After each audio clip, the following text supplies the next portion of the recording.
ಕೊಡಗು ಅಂದರೆ ಅದು ವಿವಿಧ ಸಂಸ್ಕೃತಿಗಳ ಆಗರ. ಇಲ್ಲಿ ನಡೆಯೋ ಹಬ್ಬಗಳ ಆಚರಣೆ ಒಂದು ರೀತಿ ವಿಭಿನ್ನ.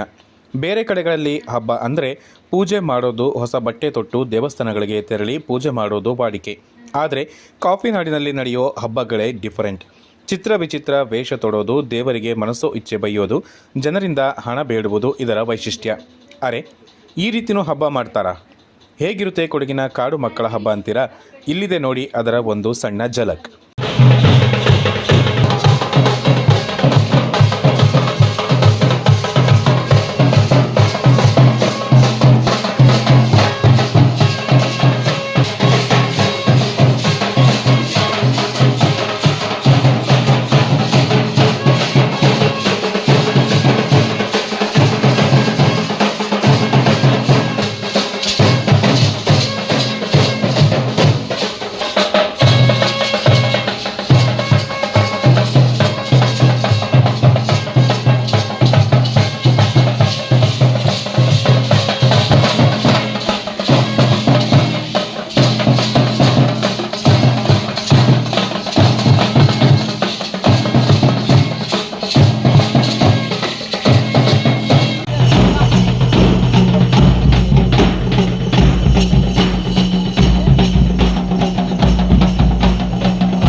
ಕೋಟಾಗೆ ಒಂದು 100 ರೂಪಾಯಿ ಹಿಂದೆ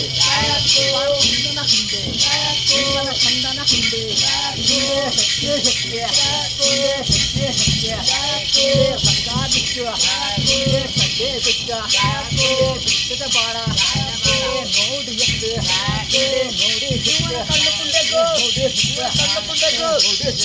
ಕೊಡಗು ಜಿಲ್ಲೆಯಲ್ಲಿ ಆಚರಣೆಯಾಗುವ ಗಿರಿಜನರ ಬೈಗುಳದ ಹಬ್ಬ, ಗಿರಿಜನರು ಹಣ ಬೇಡುವ ಬೇಡು ಹಬ್ಬ. ಅಯ್ಯಪ್ಪ ಭದ್ರಕಾಳಿ ದೇವರ ವಿಶಿಷ್ಟ ಆಚರಣೆ. ವಿವಿಧ ವೇಷಭೂಷಣ ಹಾಕಿ ಕುಣಿಯುತ್ತಿರುವ ಗಿರಿಜನರು. ಕೈಯಲ್ಲಿ ಬುರುಡೆ, ಬಾಯಲ್ಲಿ ಕುಂಡೆಹಾಡು, ತಲೆಯಲ್ಲಿ ಮದ್ಯದ ಅಮಲು. ಇದು ಕೊಡಗು ಜಿಲ್ಲೆಯಲ್ಲಿ ಕಂಡುಬರುವ ಗಿರಿಜನರ ರೋಮಾಂಚನಕಾರಿಯಾದ ಕುಂಡೆ ಹಬ್ಬದ ದೃಶ್ಯ. ಎಸ್, ಕಷ್ಟಪಟ್ಟು ದುಡಿದು ಜೀವನ ಸಾಗಿಸುವ ಕಾಡಿನ ಮಕ್ಕಳು ಆಚರಣೆ ಮಾಡುವುದು ಇದೊಂದೇ ಹಬ್ಬ. ಇದು ಪೊನ್ನಂಪೇಟೆ ತಾಲೂಕಿನ ದೇವರಪುರ ಗ್ರಾಮದಲ್ಲಿ ನಡೆಯುವ ಶ್ರೀ ಅಯ್ಯಪ್ಪ ಭದ್ರಕಾಳಿ ದೇವರ ಬೇಡು ಹಬ್ಬ. ಆದರೆ ಗಿರಿಜನರಿಂದಾಗಿ ಇದು ರಾಜ್ಯದಲ್ಲಿ ಕುಂಡೆ ಹಬ್ಬ ಎಂದೇ ಪ್ರಖ್ಯಾತಿಯನ್ನು ಪಡೆದುಕೊಂಡಿದೆ. ಜಿಲ್ಲೆ ಮಾತ್ರವಲ್ಲದೆ ಹೊರ ಜಿಲ್ಲೆಯಿಂದಲೂ ಸಾವಿರಾರು ಗಿರಿಜನರು ಈ ಹಬ್ಬಕ್ಕೆ ಆಗಮಿಸುತ್ತಾರೆ. ಜಿಲ್ಲೆಯ ವಿವಿಧೆಡೆ 2 ದಿನಗಳ ಕಾಲ ಜನತೆಯಿಂದ ಹಣ ವಸೂಲಿ ಮಾಡುತ್ತಾರೆ. ಹಣ ನೀಡದಿದ್ದರೆ ಕೆಟ್ಟ ಬೈಗುಳದ ಗಿಫ್ಟ್ ಸಿಗುತ್ತದೆ. ಆದ್ದರಿಂದ ಇದು ಬೈಗುಳದ ಹಬ್ಬ ಎಂದು ನಾಮಾಂಕಿತವಾಗಿದೆ. ಹಲವು ಬಗೆಯ ಕುಂಡೆ ಹಾಡುಗಳು ಈ ಗಿರಿಜನರ ಬಾಯಲ್ಲಿ ಸದಾ ಜಿನುಗುತ್ತಿರುತ್ತದೆ. ಕೊನೆಗೆ ಎಲ್ಲ ಗಿರಿಜನರು ಬಂದು ಸೇರುವುದು ಇದೇ ಅಯ್ಯಪ್ಪ ಭದ್ರಕಾಳಿ ದೇವಾಲಯದಲ್ಲಿ. ತಾವು ವಸೂಲಿ ಮಾಡಿದರಲ್ಲಿ ಸ್ವಲ್ಪ ಹಣವನ್ನು ದೇವರಿಗೆ ಭಂಡಾರ ರೂಪದಲ್ಲಿ ಒಪ್ಪಿಸಿ ಉಳಿದ ಹಣವನ್ನು ಖರ್ಚು ಮಾಡುತ್ತಾರೆ. ಇನ್ನು ಈ ಗಿರಿಜನರು ಹೆಚ್ಚಾಗಿ ಬೈಯುವುದು ಅಯ್ಯಪ್ಪ ದೇವರನ್ನು. ಇದಕ್ಕೆ ಕಾರಣ ಗಿರಿಜನರು ಶ್ರೀ ಅಯ್ಯಪ್ಪ ದೇವರ ಭಕ್ತರು.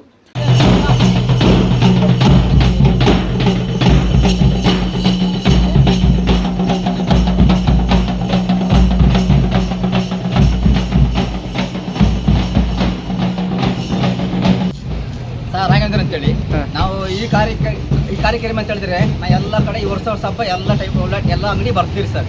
ಎಲ್ಲ ಕಲೆಕ್ಷನ್ ಆಯ್ತದೆ. ಒಂದು 10-20 ಕೊಟ್ಟೆ ಕೊಡ್ತಾರೆ ಅಂಗಡಿಗೆ. ನಮ್ಮ ದೇವರಿಗಾಗಿ ಬೇಡಿ ಬರ್ತೀವಿ ಸರ್. ಎಷ್ಟು ವರ್ಷದಿಂದ ಮಾಡ್ತಿದ್ದೀರಿ? ನಾವು ಒಂದು ಸುಮಾರು ಆಯ್ತು ಸರ್. ನಾವು ಮಕ್ಕಳು ನಮ್ಮ ಎಲ್ಲ ಬಂಡುಗಳಿಂದ ಇದೆ ಸರ್ ಹಬ್ಬ. ಎಲ್ಲೆಲ್ಲಿ ಹೋಗ್ತಿದ್ದೀರಾ? ನಮ್ಮ ದೇವ್ರ ಒಂಟೆಂಗಿ ಅಲ್ಲಲ್ಲ, ಎಲ್ಲೆಲ್ಲ ನೀವು ಈ ಥರ ವೇಷದ ಸಿದ್ದಾಪುರ, ಅಮ್ಮತ್ತಿ ಮತ್ತೆ ಪಾಲಿಘಟ್ಟ ಮತ್ತೆ ಗೋಣಿಯಪ್ಪ. ಇದಂದ್ರೆ ನಾವು ಬಂದರೆ ಸರ್, ನಾವು ಬಂದರೆ ಸಿದ್ದಾಪುರ ಬರ್ತಿದ್ರೆ ಅಮ್ಮತ್ತಿ ಅಂದರೆ ವಿರಸ್ಪೇಟೆ ಎಲ್ಲಿ ಸೇರ್ತೀರೋ ಹಬ್ಬಕ್ಕೆ ನಾವು ಅಲ್ಲೇ ದೇವಸ್ಥಾನ, ಅದು ದೇವಸ್ಥಾನ ಅಲ್ಲಿಗೆ ಅಲ್ಲಿ ಸೇರಿ ಅಲ್ಲಿಗೆ ಅಲ್ಲಿ ಲಾಸ್ಟ್. ನಿಮ್ಮ ರಿಲಿಜನ್ ಅಲ್ಲಿ ಇದೊಂದು ದೇವರಿಗಾಗಿ ಮಾಡ್ತೀವಿ ಸರ್. ದೇವರಿಗಾಗಿ ಅಂಗಡಿ ಬರ್ತೀವಿ ಸರ್. ಬಲಾತ್ಕಾರ ಏನಿಲ್ಲ, ಆ ರೀತಿ ಅವ್ರು ಖುಷಿ ಕೊಟ್ಟದನ್ನು ಖುಷಿ ಕೊಡ್ತಾರೆ ಸರ್. 5 ರೂಪಾಯಿ ಇಸ್ಕೊಳ್ಬೇಕು, ಒಂದು 1 ರೂಪಾಯಿ ಇಸ್ಕೊಳ್ಬೇಕು ಸರ್. ಚರ್ಚೆ ಮಾಡಂಗಿಲ್ಲ ಗಾಡಿ ತಡೆಯಂಗಿಲ್ಲ.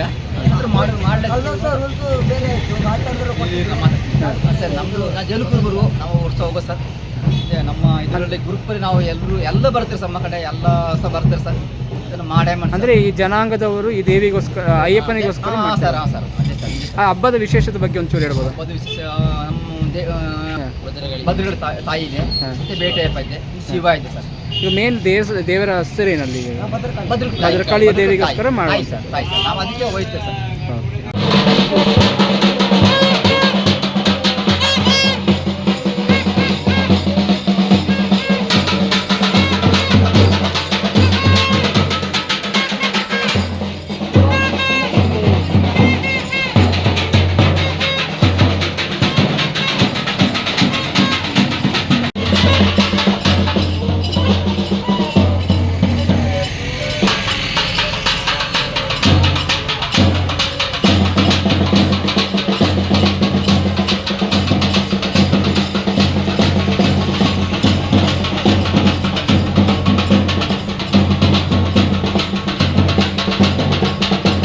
ಪುರಾತನ ಕಾಲದಲ್ಲಿ ಗಿರಿಜನರು ಅಯ್ಯಪ್ಪ ದೇವರೊಂದಿಗೆ ಕಾಡಿಗೆ ತೆರಳಿದಾಗ ಅಲ್ಲಿ ಭದ್ರಕಾಳಿ ದೇವರ ದರ್ಶನವಾಗುತ್ತದೆ.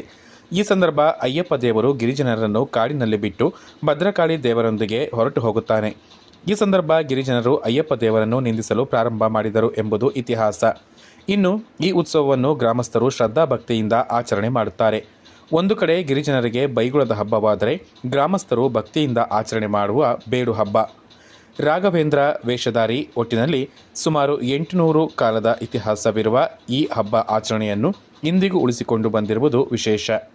ಸಂಪ್ರದಾಯ ಆಚರಣೆ ಏನೇ ಇದ್ದರೂ ಗಿರಿಜನರು ಮಾತ್ರ ಸಖತ್ ಎಂಜಾಯ್ ಮಾಡಿದಂತೂ ಸತ್ಯ. ಲೋಹಿತ್ ಮಾಗಲುಮನೆ, ಕೊಡಗು ಚಾನಲ್, ಮಡಿಕೇರಿ.